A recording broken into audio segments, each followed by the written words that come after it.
o próprio ex-presidente americano, Donald Trump, falando e é ovacionado. Ou seja, as pessoas ficaram em pé para aplaudir depois que ele fala do presidente brasileiro. E as ruas? Olha, as ruas são a verdadeira pesquisa. Não creia-se muito no que são publicados aí nos jornais, enfim. Creia mais naquilo que os teus olhos estão vendo do que aquilo que estão querendo falar para você. Então, acredite, porque ainda há esperança. A verdade prevalece. A gente tem que falar isso para o próprio presidente Bolsonaro, né? Que 2 dias depois de manifestações, sim, massivas nas ruas, em várias capitais do Brasil, foi obrigado a recuar e escrever, basicamente, um pedido de desculpas com a ajuda do ex-presidente Michel Temer ao seu, então, antagonista Alexandre de Moraes, que passou de canalha no 7 de setembro para jurista e professor no 9 de setembro. Por quê? Porque o presidente Bolsonaro viu que, após as manifestações, ele tinha subido tanto o tom das ameaças à democracia, ao poder judiciário, que corria o risco de um isolamento político. Recebeu recados claros do presidente da Câmara, Arthur Lira, presidente do Senado, Rodrigo Pacheco, e principalmente do presidente do Supremo Tribunal Federal, Luiz Fux. Foi obrigado a recuar por medo do impeachment e também por medo do cerco do judiciário aos seus filhos. Então, Bolsonaro está longe de ser uma figura unânime na sociedade brasileira. É claro que ele é uma força política importante, é claro que tem grande poder de organização e mobilização para levar massas às ruas,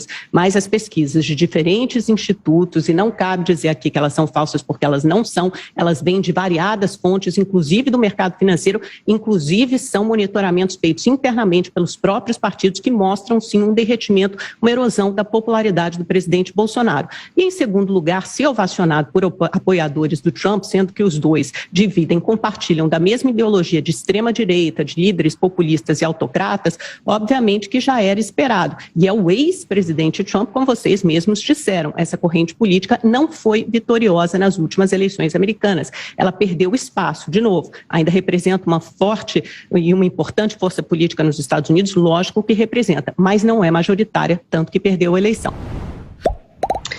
Amanda, é até divertido ver assim a tentativa de continuar plantando narrativas, sabe?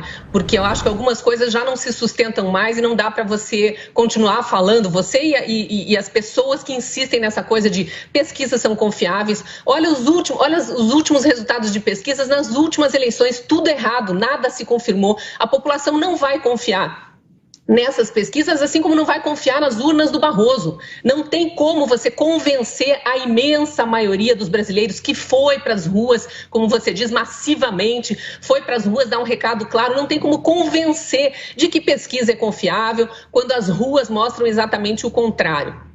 Não dá para você também falar em recuo. Ok, tem uma parcela aí dos interlocutores da política que falam em recuo, mas não dá para falar em recuo quando a tal declaração à nação do presidente Bolsonaro no dia seguinte já produziu efeitos. De imediato, quem recuou foi Alexandre de Moraes, que tinha dado mais uma cartada ali no dia 7 de setembro com o pedido de prisão, o 4º pedido de prisão do jornalista Oswaldo Eustáquio, recuou de imediato e já anulou esse pedido que ele próprio tinha baixado. Então, primeiro, ainda está cedo para a gente ver os efeitos da declaração à nação feita pelo presidente Bolsonaro. E segundo, que eu acho que você olhar só um lado do espectro, ignorando as ruas e afirmando que isso é verdadeiro, que pesquisa é verdadeiro e que o que aconteceu nessa luta nos Estados Unidos com o estádio inteiro levantando e aplaudindo em pé a declaração do presidente Trump, dizer que o presidente Trump é um fracassado porque não foi reeleito, quando só ele arrasta multidões para as ruas ainda, nem Biden, que está no poder, consegue numa live atrair público, eu acho que é um pouco de menosprezar a capacidade de interpretação dos fatos do próprio cidadão, do cidadão comum que está enxergando com os próprios olhos a realidade. Cristina, acho que você confunde popularidade nas redes sociais com o resultado das urnas das eleições. São coisas totalmente diferentes. Eu não falei que o Trump era um fracassado, pelo contrário. Eu falei que ele é uma força política importante.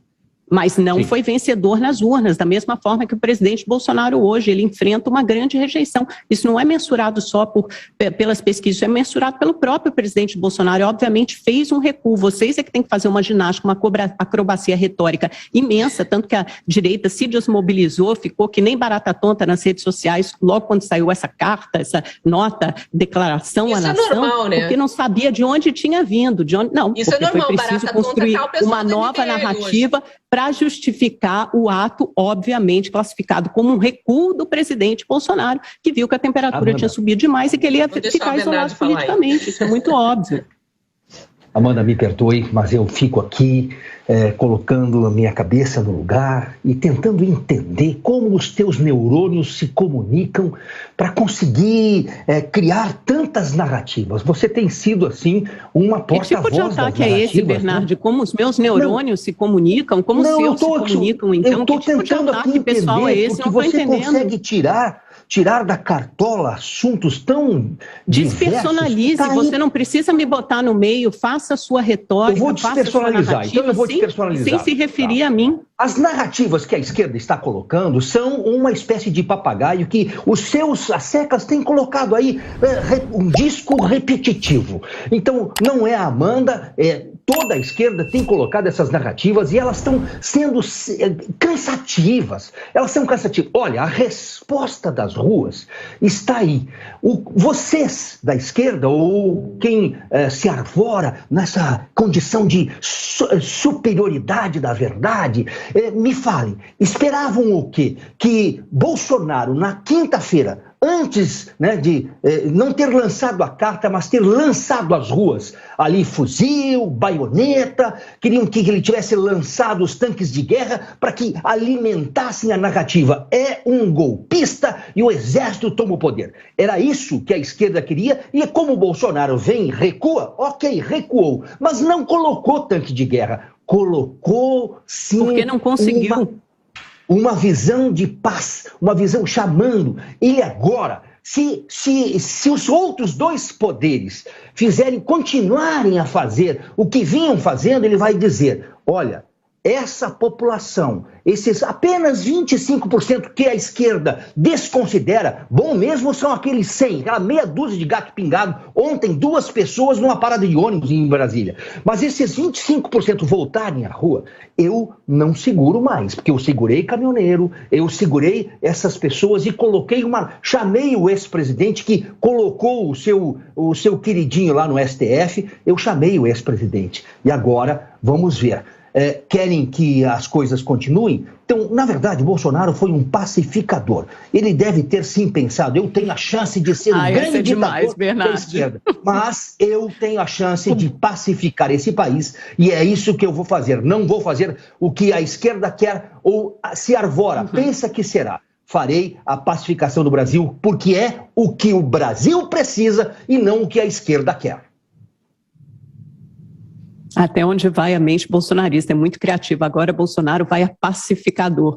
Bom, acho que todos nós vivemos no mesmo Brasil e a gente sabe que nesses primeiros quase 3 anos de governo Bolsonaro, tudo que a gente viu foi confronto e conflito. E a gente sabe que o bolsonarismo navega nas águas turbulentas e é assim que ele se movimenta, sempre construindo adversários, elegendo um inimigo. Já foram os governadores e prefeitos, já foi o presidenciável João Dória, já foi o ex-presidente da Câmara Rodrigo Maia, aí depois de formar uma base aliada é o STF, aí depois personaliza no Alexandre de Moraes, no Luiz Roberto Barroso, é cansativo. Agora, dizer que Bolsonaro é um pacificador, essa realmente passa de qualquer limite, acho que não merece nem resposta.